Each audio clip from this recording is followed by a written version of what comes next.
Different people tell me that when they look into my pictures, it steals them away from reality for a few seconds, where you're there. When people ask me to describe my style, I don't know, it's my own style. It's something I developed, and I feel it's 80% realism, like photorealism, it looks, but then it's 20% fantasy.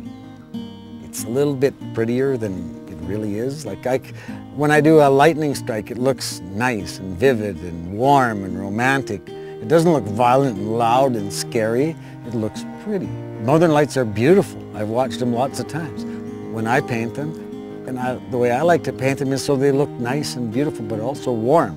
You can imagine sitting there, you know, without a 50 below all bundled up. It's warm. When you look at a cabin from the outside, you feel all warm when you look at my cabin. So it's, you know, there's a little bit of fantasy involved in it too.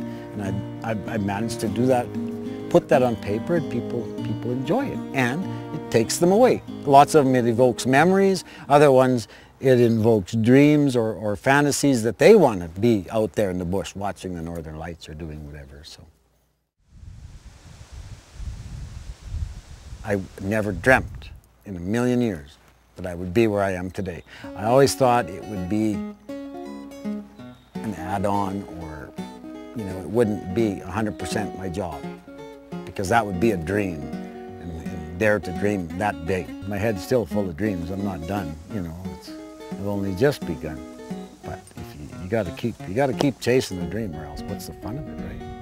When I sit back and try and put all the pieces together and look back over my life, I think, wow, you know, every one of those things that I did is playing into what I'm doing now. I've bought a house, a church, a 1,300 square foot church from Milden, a 1,300 square foot house from the whole beam, put them together. I have 3,200 square feet. It's something I've been working on for 3 years. And I've done a lot myself, and it's been kind of a dream come true. And this is only just the tip of the iceberg, because once this house is done, then I'm going to have cabins.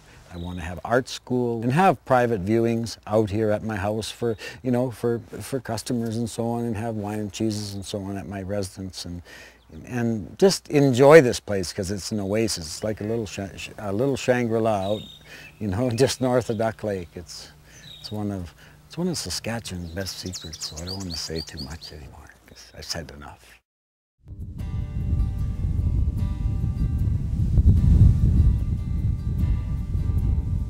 I donate about $150,000 worth of artwork every year, and for a few years we used to keep track of how much money that would raise. We asked people to get back to us, and much to my surprise, 3 years in a row, it was a little over $1 million is what we totaled every year, you know, from the forms we got back. I was just flabbergasted.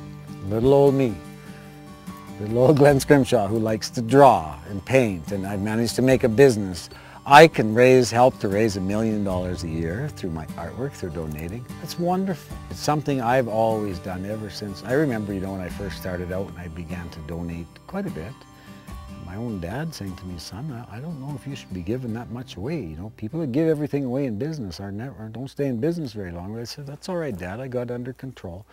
I said, you know, I'm doing okay, starting to do okay now at a job that's really hard to be able to do okay. So, you know, I got to help other people who are less fortunate.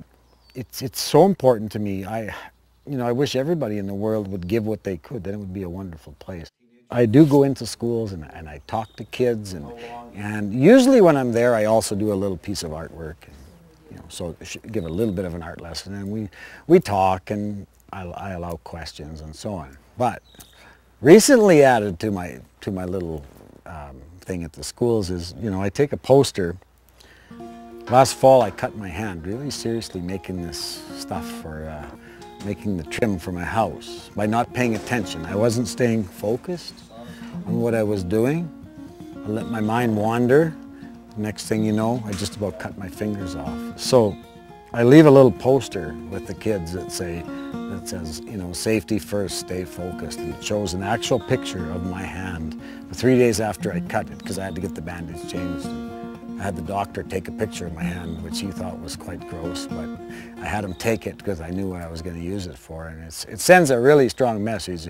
When I leave those with the kids at the school, they know, I mean, I'm telling the truth because they see my hands and they know it's me. And, you know, that's what happens when you don't stay focused, no matter who you are. It's been good. I certainly can't complain. It's been good. I've managed to, you know, buy a few things and, you know, get this quarter section of land and start developing it. And you know, I'm really happy. I've had lots of really good people work for me different times of the year for different periods of time. They come and go. But, you know, it is important to surround yourself with good people, good team members, good team players, and people that you get along with and can see what you're all about and compliment you. I'm happy with where I am in my life right now. I don't know if you'd asked me 10 years ago if I know where I would be. I don't know if I would think I'd be here or further behind or ahead. I don't know. I'm very content and happy with where I am in my life at this point. With my career, everything is good.